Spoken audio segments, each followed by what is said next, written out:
का जनवरी का ऐसे 3 महीने का राशन एक साथ देने की सुविधा ये हमने की है। तो इसी प्रकार से परिवारों में आय कैसे बढ़े, आखिर तो हम लगातार गरीब बने रहें, हम 180 से नीचे रहें, ऐसी किसी की इच्छा नहीं है। हम चाहते हैं कि अपनी आय बढ़ती, जो परिवार के सदस्य काम करने लायक हैं उनको काम कराया जाए।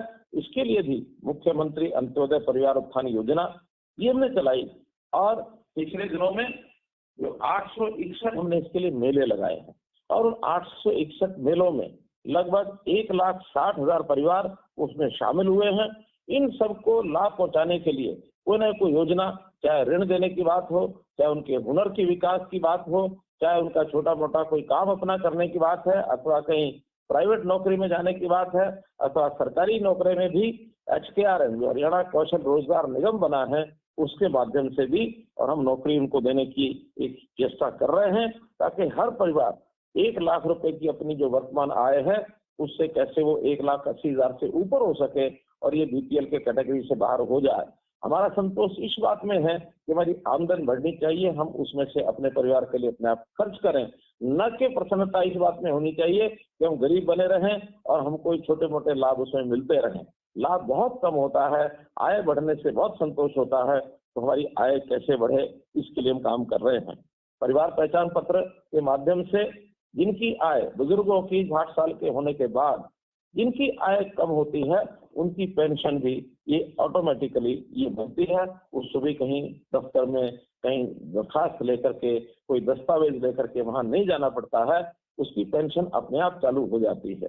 ऐसे ही हमारे जो बहुत से स्थानों पर हमको कई प्रकार के सर्टिफिकेट की जरूरत होती है, हमको अपना प्रमाण पत्र देना होता है, जाति प्रमाण पत्र है, दिव्यांग है तो उनका दिव्यांगता का प्रमाण पत्र है, आय का प्रमाण पत्र है, आयु का प्रमाण पत्र है।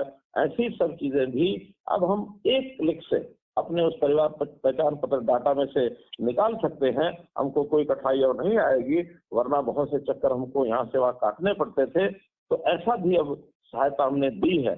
आगे चल करके परिवार पहचान पत्र के साथ हमारे परिवार के बच्चों की एडमिशन की हम चिंता करेंगे। अगर बच्चे हमारे सरकारी स्कूल में पढ़ते हैं, वहाँ कोई फीस नहीं लगती है, लेकिन पास में अगर कोई प्राइवेट स्कूल भी है और उसमें पढ़ाना चाहते हैं, उसकी भी चिराग योजना एक नई शुरू की है। तो चिराग योजना के माध्यम से प्राइवेट स्कूलों की फीस अगर 1,80,000 से नीचे हमारी आय है तो प्राइवेट स्कूलों में भी हमारे बच्चों की फीस देने का काम ये सरकार करेगी। इस योजना में अभी कई स्कूल जुड़ चुके हैं, आने वाले समय में और भी स्कूल इसमें जुड़ेंगे। ये भी लाभ हमको उनको दिलाना है।